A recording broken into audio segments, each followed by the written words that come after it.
ఈ కార్యక్రమం 9వ తారీఖు జరగాల్సిన కార్యక్రమం. కానీ ఆ రోజున దురదృష్టవశాత్తు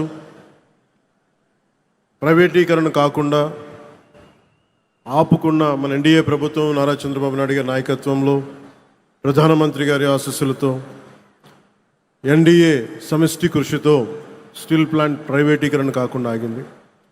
దురదృష్టవశాత్తు ఒక బ్లాస్ట్ జరగటం వల్ల 8 మంది నిండు ప్రాణాలు కోల్పోవటం. ఆ రోజున గౌరవ ముఖ్యమంత్రి గారు ఫోన్ చేసి మాట్లాడుకున్నాం.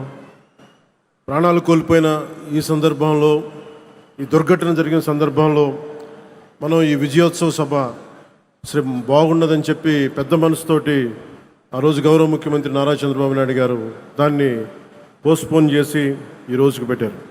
మనస్ఫూర్తిగా అలా నిర్ణయం తీసుకున్నందుకు వారికి ఈ సభ తరపు నుంచి ఈ వేదిక తరపు నుంచి మనస్ఫూర్తిగా వారికి నా ధన్యవాదాలు తెలుపుతా ఉన్నాను. ప్రజాస్వామ్యంలో అంతిమ న్యాయ నిర్ణేతలు ప్రజలే. ప్రజలు తమ తీర్పు ద్వారా దేశం కానీ రాష్ట్రం కానీ ఎటువైపు నడవాలో నిర్ణయిస్తారు. అటువంటి ప్రజలు బలంగా మాట్లాడినప్పుడు అది కేవలం ఒక రాజకీయ నిర్ణయం కాదు, ఒక సందేశం, ఒక హెచ్చరిక, ఒక దిశానిర్దేశం అవుతుంది. 2024లో ప్రజలు ఒక రాజకీయ సంస్కృతిని తిరస్కరించారు, భయాన్ని తిరస్కరించారు, అహంకారాన్ని తిరస్కరించారు, అధికారమే అంత అన్న భావజాలాన్ని తిరస్కరించారు. ప్రజాస్వామ్యంలో ప్రజల కంటే ఎవరు పెద్దవారు కాదని మరోసారి గుర్తు చేశారు. అందుకే 2024లో చేసినట్టు కొన్నిసార్లు ప్రజలు కేవలం ఓటు వేసి వదిలిపెట్టరు, చరిత్ర రాస్తారు. 2024లో ఆంధ్రప్రదేశ్ ప్రజలు చేసింది అదే. ఆ తీర్పు ఈ రాష్ట్రానికి మళ్ళీ ఆశనిచ్చింది. ఆంధ్రప్రదేశ్ సమాజానికి మళ్ళీ ఆత్మవిశ్వాసాన్ని ఇచ్చింది. ఒక తరం భవిష్యత్తుని మళ్ళీ నమ్మకాన్ని కల్పించింది. ప్రజలు మౌనంగా కనిపించిన అవసరం వచ్చినప్పుడు చరిత్రని మార్చగలరని మరోమారు నిరూపించిన సందర్భం అది. 2 ఏళ్ల క్రితం మీరిచ్చింది కేవలం అధికారం కాదు, ఒక బాధ్యత. ఆ బాధ్యతని గుర్తుంచుకుంటేనే ఈరోజు మీ ముందుకు వచ్చాం. ఈ చారిత్రక విజయానికి కారణమైన ప్రతి కార్యకర్తకి, ప్రతి నాయకుడికి, ప్రతి మహిళకి, ప్రతి రైతుకి, ప్రతి యువకుడికి నా హృదయపూర్వక కృతజ్ఞతలు. ఈ విజయం కేవలం తెలుగుదేశం పార్టీదో, భారతీయ జనతా పార్టీదో, జనసేన పార్టీదో కాదు, ప్రజల విజయం ఇది. ఇది అహంకారం విధ్వంసంపై ప్రజాస్వామ్యం సాధించిన విజయం. ఈ కూటమి ఆంధ్రప్రదేశ్ పునర్నిర్మాణం కోసం ఏర్పడిన కూటమి. ఈ కూటమి అధికారాన్ని పంచుకోవడానికి కాకుండా బాధ్యతని పంచుకోవడానికి ఏర్పడింది. దేశానికి ప్రధానమంత్రి శ్రీ నరేంద్ర మోదీ గారి దూరదృష్టి, రాష్ట్రానికి ముఖ్యమంత్రి శ్రీ నారా చంద్రబాబు నాయుడు గారి అనుభవం, ప్రజల ఆకాంక్షలను ప్రతిబింబించే జనసేన సంకల్పం, ఈ 3 శక్తులు కలిసినప్పుడే ఆంధ్రప్రదేశ్ పునర్నిర్మాణానికి బలమైన పునాది ఏర్పడింది. కూటమిలో జనసేన 21 సీట్లతోటి సర్దిపెట్టుకునే సందర్భంలో చాలామంది వివిధ రకాలుగా విమర్శించారు. కానీ మేము 21 సీట్లతో రాజీ పడలేదు. ఆంధ్రప్రదేశ్ భవిష్యత్తు కోసం 21 సీట్లకి జనసేన పరిమితాన్ని చేశాం. ఆ త్యాగానికి ప్రజలు ఇచ్చిన సమాధానమే 100% స్ట్రైక్ రేట్. 2 ఏళ్ల క్రితం మేము ఇచ్చిన హామీలు ఈరోజు ఒక్కొక్కటిగా ఆచరణలో కనిపిస్తున్నాయి. పెరిగిన వృద్ధాప్య పెన్షన్లు, మహిళలకి ఆర్థిక భరోసా, ఉచిత గ్యాస్ సిలిండర్లు, మహిళలకి ఉచిత బస్సు, రైతులకి అన్నా క్యాంటీన్లు, విద్యకి ప్రాధాన్యత, యువతకు ఉపాధి అవకాశాలు, మేము చెప్పింది ప్రతిదీ ఆచరించి బలంగా ముందుకు తీసుకెళ్తా ఉన్నాం. నా శాఖల విషయానికి వస్తే మహాత్మా గాంధీ కలలుగన్న గ్రామ స్వరాజ్యం, పండిట్ దీన్ దయాళ్ ఉపాధ్యాయ ప్రతిపాదించిన అంత్యోదయ సిద్ధాంతం, last mile governance, doctor B R Ambedkar గారి రథసారథిగా రాజ్యాంగం ద్వారా స్థానిక స్వపరిపాలనకు వేసిన బలమైన ప్రజాస్వామ్య పునాదులు, ఈ మూడు ఆలోచనల సంగమమే నేడు నరేంద్ర మోదీ గారి నాయకత్వంలోని ప్రభుత్వ పాలనా తత్వం. సబ్కా సాత్, సబ్కా వికాస్, సబ్కా విశ్వాస్. గ్రామాన్ని భారతదేశానికి కేంద్ర బిందువుగా చూడాలనుకుని ఆ దిశగా అత్యంత నిబద్ధతతో కృషి చేస్తున్న ఒక పంచాయతీరాజ్ శాఖ మంత్రిగా ఈరోజు మీ ముందు మాట్లాడుతూ ఉన్నాను. ఒక పిల్లవాడి భవిష్యత్తు పాఠశాలలో ఎలా నిర్ణయించబడుతుందో ఒక దేశ భవిష్యత్తు అదేవిధంగా గ్రామంలో నిర్ణయించబడుతుంది, గ్రామ పంచాయతీలో నిర్ణయించబడుతుంది. ఒక రైతు ఆశ, ఒక మహిళ ఆత్మవిశ్వాసం, ఒక యువకుడి ఉపాధి, ఒక కుటుంబం ఆరోగ్యం, ఇవన్నీ మొదటిగా గ్రామ పంచాయతీ ద్వారానే ప్రభావితమవుతాయి. ఎందుకంటే ప్రజల జీవితాలకు అత్యంత దగ్గరగా ఉండేది ప్రభుత్వంలోని ప్రాథమిక గ్రామ పరిపాలనా వ్యవస్థ. అందుకే ప్రపంచవ్యాప్తంగా ప్రజాస్వామ్య పరిపాలనలో ప్రిన్సిపల్ ఆఫ్ సబ్సిడారిటీ అనే సూత్రాన్ని అనుసరిస్తారు. ఈ సూత్రం చెప్పింది చాలా సింపుల్. ఏ పనిని ఎక్కడ అత్యంత సమర్థవంతంగా ప్రజలకి అత్యంత దగ్గరగా చేయగలమో ఆ పని అక్కడే జరగాలి. అవ్వకపోతే ఆ ప్రభావం దానిపై వ్యవస్థపై పడుతుంది. గ్రామ స్థాయిలో అవ్వాల్సిన పని మండల స్థాయికి వెళ్ళకూడదు. అంతిమంగా క్యాస్కేడింగ్ రియాక్షన్ కింద మన దగ్గర ప్రతి పని ఎమ్మెల్యే దగ్గరికి వెళ్ళాల్సిన పరిస్థితి. అధికారాన్ని కేంద్రీకరించడం ప్రజాస్వామ్యం కాదు, అధికారాన్ని ప్రజల దగ్గరికి తీసుకెళ్లడమే నిజమైన ప్రజాస్వామ్యం. ఒక ఎమ్మెల్యే ఉండే నియోజకవర్గంలో దాదాపు 600 మంది స్థానిక ప్రజాప్రతినిధులు ఉంటారు. సర్పంచులు కావచ్చు, వార్డు సభ్యులు, ఎంపీటీసీలు, జడ్పీటీసీలు, సహకార సంఘాల ప్రతినిధులు. వీరందరూ ప్రజాస్వామ్యానికి రూట్స్, వేళ్ళు. కానీ ఆ రూట్స్ని బలహీనపరిచి చెట్టుని బలపరచలేము. స్థానిక సంస్థలని బలహీనపరిచి ప్రజాస్వామ్యాన్ని బలపరచలేము. ఇది కేవలం పరిపాలనా సూత్రం కాదు, ఇది ప్రజాస్వామ్య సూత్రం, ఇది బాధ్యతా సూత్రం. నాయకత్వం గ్రామం నుంచి రావాలి. 2 సంవత్సరాల్లో మేము నిర్మించడానికి ప్రయత్నం చేసింది కేవలం రోడ్లు, కాలువలు, భవనాలు కాదు. Trust, social trust, institutional trust. ఎందుకంటే ఒక వ్యవస్థ బలహీనపడినప్పుడు మొదట కోల్పోయేది డబ్బు కాదు, నమ్మకం. వ్యవస్థ కనుక న్యాయం చేయకపోతే కులమే ముందుకు వస్తుంది. వ్యవస్థ బలహీనపడితే ప్రాంతీయత ముందుకు వస్తుంది. వ్యవస్థపై విశ్వాసం తగ్గితే సమాజం చాలా చిన్న చిన్న గుంపులుగా విడిపోతుంది. తెలుగు రాష్ట్రాలు మరింత బలపడాలి అంటే ఒక రాష్ట్రం కులాల పరిమితుల్ని దాటాలి, మరొక రాష్ట్రం ప్రాంతీయత పరిమితుల్ని దాటాలి. మనందరం కలిసి భారతీయత వైపు అడుగులు వేయాలి. అందుకే నేను పంచాయతీరాజ్ గురించి మాట్లాడేటప్పుడు కేవలం పరిపాలన గురించి, పథకాల గురించి, చేసే పనుల గురించి మాట్లాడటానికే పరిమితం కాదు. నేను ప్రజాస్వామ్యం గురించి మాట్లాడతాను, రాజ్యాంగం గురించి మాట్లాడతాను, సోషల్ కొహెషన్, సామాజిక సమతుల్యత గురించి మాట్లాడతాను, జాతీయ సమైక్యత గురించి మాట్లాడతాను, భారతీయత గురించి మాట్లాడతాను, సామాజిక పరస్పర విశ్వాసం గురించి మాట్లాడతాను. ఈ మధ్య మేము పరిష్కరించిన విజయనగరం జిల్లాలోని ఒక పెద్దపెంకి గ్రామంలో ఫైలేరియా సమస్య ప్రత్యక్ష ఉదాహరణ. పంచాయతీరాజ్ సమస్య కోసం, సంస్కరణల కోసం చాలా కమిటీలు వచ్చినాయి. ఒక Balwant Rai Mehta committee, Ashok Mehta committee, GVK Rao గారి కమిటీ, ఎల్ఎం సింఘ్వి కమిటీ. ఈ ప్రయాణం చివరికి 1972లో 73వ రాజ్యాంగ సవరణగా రూపుదిద్దుకుంది. 93 నుండి పంచాయతీరాజ్ రాజ్యాంగ సంస్థలకు రాజ్యాంగ హోదా లభించింది. రాజ్యాంగంలోని ఆర్టికల్ 243 243 నుండి 243 వరకు పంచాయతీరాజ్ శాఖకు రక్షణ లభించింది. 11వ షెడ్యూల్ ద్వారా 29 అంశాలు గ్రామీణ స్వయం పాలన పరిధిలోకి వచ్చాయి. ఇది ప్రపంచంలోనే అతిపెద్ద ప్రజాస్వామ్య వికేంద్రీకరణ ప్రయోగం. దాదాపు 2.6 lakhs గ్రామ పంచాయతీలు, 30 లక్షలకు ఎన్నికైన స్థానిక ప్రతినిధులు, వారిలో 14 లక్షల పైగా మహిళలు. ఇది ప్రపంచంలోని అతిపెద్ద గ్రాస్ రూట్స్ డెమోక్రటిక్ వర్క్ ఇది. ఇవన్నీ ఎందుకు చెప్తున్నామంటే, ఇన్ని వ్యయ ప్రయాసాలు కూర్చి ఇన్ని రకాల చట్టాలు చేస్తే ఆ వ్యవస్థ నిజంగా అధికారాన్ని గ్రామానికి ఇచ్చిందా? రాజ్యాంగం అధికారాన్ని ఇచ్చింది కానీ ఆ స్ఫూర్తి అమలు అయిందా? నిధులు గ్రామానికి చేరాయా? నిర్ణయాధికారం గ్రామానికి చేరిందా? బాధ్యత గ్రామానికి చేరిందా?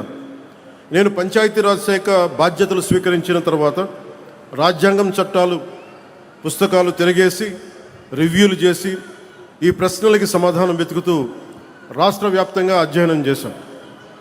నాకు ఎదురైన మొదటి సమాధానం, సార్ బ్లీచింగ్ పౌడర్ కొనడానికి కూడా డబ్బులు లేవు, సార్ జెండా పండుగ చేయడానికి కూడా డబ్బులు లేవు. వీటితో మనం వారసత్వంగా పొందిన పరిస్థితి ఏంటంటే, గ్రామ పంచాయతీలకు రావాల్సిన కేంద్ర నిధులు నిలిచిపోయాయి. అనేక పంచాయతీలు అప్పుల బారిన పడ్డాయి. విద్యుత్ బకాయిలు వేల కోట్లకు చేరాయి. గ్రామస్థాయి పరిపాలన బలహీనపడింది. సర్పంచుల గౌరవం గురించి ఇంకా చెప్పాల్సిన అవసరం లేదు. అక్కడి నుంచే ప్రారంభమైంది institutional diagnosis, Panchayati Raj institutional diagnosis. రాజ్యాంగం పంచాయతీలకి హోదా ఇచ్చింది కానీ జీవం పొయ్యాల్సింది మనమే. పంచాయతీలకు సరిపడా డబ్బు ఎందుకు ఉండట్లేదు? ప్రతి చిన్న పనికి పంచాయతీ ఎందుకు చూడాలి? ఎందుకు ప్రతి సమస్య ఎమ్మెల్యే దగ్గరికి ఎందుకు వెళ్ళాలి? సర్పంచ్ ఎన్నికవుతాడు కానీ అధికారాలు వేరే చోట ఎందుకు ఉంటాయి?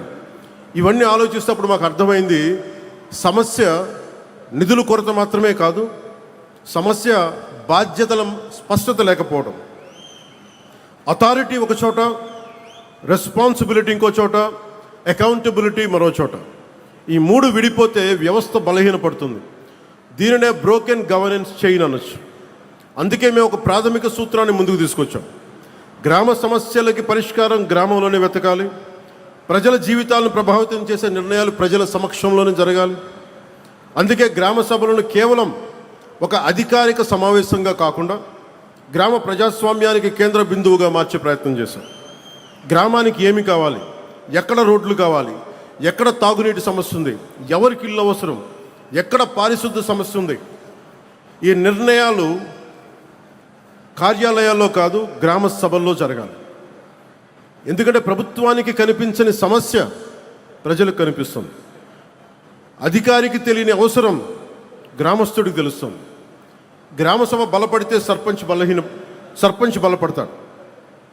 సర్పంచ్ బలపడితే పంచాయతీ బలపడుతుంది. పంచాయతీ బలపడి ప్రజాస్వామ్యం బలపడుతుంది. అప్పుడు మాత్రమే ప్రతి చిన్న సమస్య స్థానిక ఎమ్మెల్యే గారి టేబుల్ మీదకి రావాల్సిన అవసరం ఉండదు. అప్పుడు ఎమ్మెల్యేలు అసలు తమకి నిర్దేశించబడ్డ అసలు బాధ్యతలపై దృష్టి పెట్టగలుగుతారు. ఎమ్మెల్యేలు ఉపాధి విధానాలపై దృష్టి పెడతారు, పరిశ్రమల రాకపై దృష్టి పెడతారు, యువత భవిష్యత్తుపై దృష్టి పెడతారు, రాష్ట్ర భవిష్యత్తును నిర్మిస్తారు. కానీ రాష్ట్ర భవిష్యత్తును నిర్మించే ఈ ప్రక్రియకి ఒక బలమైన లీడర్షిప్ క్యాపిటల్ అవసరం. ప్రజాస్వామ్యంలో నాయకత్వం ఒక రోజులో పుట్టదు. నాయకత్వం పైనుంచి నియమించబడదు, సమాజం నుంచి ఎదుగుతుంది. గ్రామ సభల్లో రూపుదిద్దుకుంటుంది, పంచాయతీలో తీర్చిదిద్దబడుతుంది. అందుకే పంచాయతీరాజ్ వ్యవస్థ కేవలం ఒక స్థానిక పరిపాలనా వ్యవస్థ కాదు, అది ఒక నాయకత్వాన్ని తయారు చేసే ఒక ప్రజాస్వామ్య పాఠశాల. మన గౌరవ రాష్ట్రపతి శ్రీమతి ద్రౌపది ముర్ము గారు తన ప్రయాణం స్థానిక సంస్థల నుండే మొదలుపెట్టారు. ఒక నగర పంచాయతీ కౌన్సిలర్గా రాజకీయ ప్రయాణం మొదలుపెట్టారు. లీడర్షిప్ అనేది కేవలం ఒక రాజకీయ నాయకత్వం కాదు. డాక్టర్ ఏపీజే అబ్దుల్ కలాం నాయకుడు, ఒక సైంటిఫిక్ విభాగంలో అయిన నాయకులు, మనందరికీ గర్వించే ఎస్ఆర్ సెక్కిరణ్ గారు, అడ్మినిస్ట్రేటివ్ యాంగిల్ ఆయన ఒక నాయకులు, ఒక గొప్ప ఉపాధ్యాయుడు కూడా ఒక నాయకుడు, ఒక నిజాయితీ గల అధికారి ఒక నాయకుడు. మనకి పంచాయతీని బలోపేతం చేసే సర్పంచ్ కూడా ఒక బలమైన నాయకుడు. భారతదేశంలో మహిళా రాజకీయ నాయకత్వానికి అతిపెద్ద విశ్వవిద్యాలయం పంచాయతీరాజ్ వ్యవస్థ. 50%, 50% మహిళా రిజర్వేషన్ ద్వారా వేలాది మహిళా నాయకులు ముందుకు వస్తూ ఉన్నారు. సెల్ఫ్ హెల్ప్ గ్రూప్స్ ద్వారా మహిళలు సామాజిక ఆర్థిక నాయకత్వాన్ని చేపడుతున్నారు. వెనుకబడిన వర్గాల నుంచి నాయకత్వం వస్తుంది. యువత నుంచి నాయకత్వం వస్తుంది, యువత రాజకీయాలకు రావాలని మనం చెబుతాం. కానీ యువత మొదటి అవకాశం గ్రామ స్థాయిలో అందిపుచ్చుకోవాలి, ముందుకు వచ్చి పోటీ చేయాలి. ఇది సోషల్ క్యాపిటల్, ఇది నేషనల్ బిల్డింగ్. ఇప్పుడు అసలు ప్రశ్న, మనకి ఈ ఆలోచనల్ని గత 2 సంవత్సరాలు ఎంతవరకు ఆచరణలోకి తీసుకురాగలిగాం? అభివృద్ధికి మొదటి అర్హత స్థిరత్వం. గత 2 సంవత్సరాల్లో ఆంధ్రప్రదేశ్లో ఏర్పడిన రాజకీయ స్థిరత్వం గ్రామాభివృద్ధికి బలమైన పునాది వేసింది. ఎన్డీఏ వాళ్ళ నిర్ణయాలతో స్పష్టత వచ్చింది, కేంద్ర రాష్ట్ర సమన్వయం బలపడింది. ఆ స్థిరత్వాన్ని ఆధారం చేసుకొని ఈ రోజున పెట్టుబడులు కావచ్చు, ప్రభుత్వాన్ని గ్రామాన్ని మళ్ళీ పరిపాలనా కేంద్రంగా నిలబెట్టే ప్రయత్నం ప్రారంభించింది. అందులో భాగంగా 13,326 పంచాయతీల్లో ఒకేసారి గ్రామ సభలు నిర్వహించడం జరిగింది. ప్రజాస్వామ్యాన్ని ప్రతి గ్రామం గడప గడప వరకు తీసుకెళ్ళగలిగాం. ప్రతి పంచాయతీకి ఒక కార్యదర్శి వ్యవస్థని బలోపేతం చేశాం. స్థానిక అవసరాలకు అనుగుణంగా కొత్త పరిపాలనా విధానాలను రూపొందించాం. గ్రామ పంచాయతీల పరిపాలనా సామర్థ్యాన్ని బలోపేతం చేశాం. పల్లె పండుగ ద్వారా గ్రామాభివృద్ధిని ప్రభుత్వ కార్యక్రమం నుంచి మంచి ప్రజా ఉద్యమంగా మార్చాం. స్థానిక నాయకత్వానికి గౌరవాన్ని పునరుద్ధరించాం, ఇర్రెస్పెక్ట్ ఆఫ్ ద పొలిటికల్ అఫిలియేషన్స్. స్వర్ణ పంచాయతీ దిశగా ప్రయాణం ప్రారంభించాం. ప్రతి ఆలోచన సిద్ధాంతంగా మిగిలిపోకుండా ఫలితంగా కనిపించాలనే దానికి స్వర్ణ పంచాయతీ కేంద్రంగా ఒక చిన్న ఉదాహరణ చెప్తాను. మన ఈ పక్కనే తిరుపతి రూరల్ మండలంలోని శ్రీనివాసాపురం గ్రామ పంచాయతీలో స్వర్ణ పంచాయతీ పోర్టల్ ద్వారా ఆస్తుల వివరాలను శాస్త్రీయంగా అప్డేట్ చేశాం. ఇప్పటి వరకు పంచాయతీ రికార్డ్స్లో కనిపించని అనేక ఆస్తులు వ్యవస్థలోకి వచ్చాయి. ఆస్తుల సంఖ్య 1291 నుంచి 1356కి పెరిగింది. దీని ఫలితంగా పంచాయతీ ఆదాయ సామర్థ్యం 75 లక్షల రూపాయల నుంచి 1,66 లక్షలకి పెరిగింది. ఇక్కడ ఒక్క రూపాయి పన్ను కూడా పెంచలేదు. స్వర్ణ పంచాయత్ పోర్టల్లో సమాచారం సరిచేసాం అంతే. ఇది కేవలం ఒక గ్రామ పంచాయతీ కథ కాదు. వ్యవస్థ సరిగ్గా పనిచేస్తే గ్రామాలు ఎంతటి సామర్థ్యాన్ని సృష్టించగలవో చెప్పే ఒక బలమైన ఉదాహరణ. భారతదేశపు అభివృద్ధి ప్రయాణంలో తదుపరి అధ్యాయం ఇక్కడే ఉంది. 2047 నాటికి వికసిత్ భారత్ నిర్మాణం పార్లమెంట్ భవనం నుంచి కాదు, 2.6 లక్షల గ్రామ పంచాయతీల నుంచి ప్రారంభమవుతుంది. భారతదేశ భవిష్యత్ పార్లమెంటులో మాత్రమే కాదు, గ్రామ సభల్లో కూడా రాయబడుతుంది. ఒక చిన్న వాగు ముందుగా తన పరిసర భూములకి నీరు అందించి తర్వాత ప్రధాన నదిలో కలుస్తుంది. అలాగే ప్రతి పంచాయత్ ముందుగా తమ గ్రామాలను అభివృద్ధి చేసుకోవాలి. అప్పుడు మండలం బలపడుతుంది, రాష్ట్రం బలపడుతుంది, జిల్లా బలపడుతుంది. మండలం, జిల్లా, రాష్ట్రం, తద్వారా దేశం బలపడుతుంది. 2 సంవత్సరాల క్రితం ప్రజలు మాకు ప్రభుత్వం ఏర్పాటు చేసే అవకాశం ఇచ్చారు. కానీ నేను దాన్ని కేవలం అధికార బదిలీగా చూడం, అది ఒక నమ్మకం బదిలీ. ఆ నమ్మకాన్ని నిలబెట్టుకోవడం మన బాధ్యత. ఆ దిశగా పనిచేస్తున్నాం.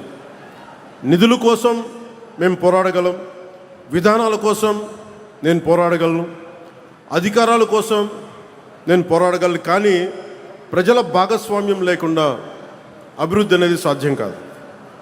ప్రజలు పార్టీని కాకుండా వ్యవస్థల్ని నమ్మాలి.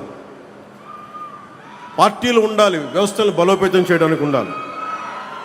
నాయకుడిని కాకుండా సంస్థల్ని నమ్మాలి, వ్యక్తుల్ని కాకుండా విలువల్ని నమ్మాలి. అప్పుడు మాత్రమే ప్రజాస్వామ్యం శాశ్వతం అవుతుంది. ఏ నాయకులైతే ఏ పార్టీలైనా కావచ్చు, తెలుగుదేశం కావచ్చు, జనసేన కావచ్చు, భారతీయ జనతా పార్టీ కావచ్చు, వ్యవస్థని బలోపేతం చేసే దిశగా, విలువల్ని కాపాడే దిశగా, ప్రజాస్వామ్యాన్ని బలోపేతం చేసే దిశగా అడుగులేస్తే ఈ కూటమికి తిరుగుండదు. అప్పుడు మాత్రమే గ్రామ స్వరాజ్యం సాధ్యమవుతుంది. అప్పుడు మాత్రమే సామాజిక విశ్వాసం పునరుద్ధరించబడుతుంది. అప్పుడు మాత్రమే వికసిత్ భారత్ సాధ్యమవుతుంది. గ్రామం బలపడితే ప్రజాస్వామ్యం బలపడుతుంది, ప్రజాస్వామ్యం బలపడితే దేశం బలపడుతుంది. అందుకే మా ప్రయాణం కేవలం ఒక గవర్నమెంట్ ఫార్మేషన్ కోసం కాదు, నేషన్ బిల్డింగ్. మన తరం బాధ్యత కేవలం ఈ రోజుని పరిపాలించడం కాదు, రాబోయే తరాలకి బలమైన వ్యవస్థలను అందించడం. మనం తీసుకునే నిర్ణయాలు వచ్చే ఎన్నికల గురించి మాత్రమే కాకుండా వచ్చే తరాల గురించి కూడా ఉండాలి. అదే నిజమైన ప్రజాస్వామ్యం, అదే సుస్థిర అభివృద్ధి, అదే వికసిత్ భారత్కి మార్గం. మనకు పూర్వీకుల నుంచి సంక్రమించిన భారతదేశాన్ని కాపాడటం మాత్రమే కాదు, రాబోయే తరాల గర్వపడే భారతదేశాన్ని నిర్మించడం, అందించడం కూడా మనందరి సమిష్టి బాధ్యత, ఈ కూటమి బాధ్యత. ఈ బాధ్యతను నిర్వర్తించే సంకల్పంలో గ్రామం నుంచి దేశం వరకు బాధ్యతతో కూడిన అభివృద్ధి యాత్రను ముందుకు తీసుకెళ్తామని మీ అందరికీ మనస్ఫూర్తిగా తెలియజేసుకుంటూ, నాకు మీకు సేవ చేసే అవకాశాన్ని మీరు ఇచ్చినందుకు మనస్ఫూర్తిగా మీ అందరికీ పేరు పేరున ధన్యవాదాలు తెలుపుకుంటూ, ప్రతి సమస్యకి కష్టాలని తెలియజేస్తూ, ప్రజలకి ఎప్పటికప్పుడు మమేకమవుతూ, సహాయ సహకారాలు అందిస్తూ ప్రభుత్వాన్ని ముందుకు తీసుకెళ్తున్నాం. ఈ సదూరమైన ప్రయాణంలో కూటమి మరింత బలోపేతం కావాలని నేను కోరుకుంటూ, గౌరవ ముఖ్యమంత్రి నారా చంద్రబాబు నాయుడు గారికి, ప్రధానమంత్రి శ్రీ నరేంద్ర మోదీ గారికి, కూటమి నాయకులందరికీ పేరు పేరున ధన్యవాదాలు తెలుపుకుంటూ, ప్రజలకి మరోమారు మీకోసం మేము పనిచేస్తున్నాం, మీకోసం మేము అహర్నిశలు కష్టపడతామని తెలియజేసుకుంటూ, మీరు మా మీద పెట్టుకున్న నమ్మకం కోసం మరింత కష్టపడతామని తెలియజేసుకుంటూ, మరోమారు మీ అందరికీ పేరు పేరున ధన్యవాదాలు తెలియజేసుకుంటూ సెలవు తీసుకున్నాం.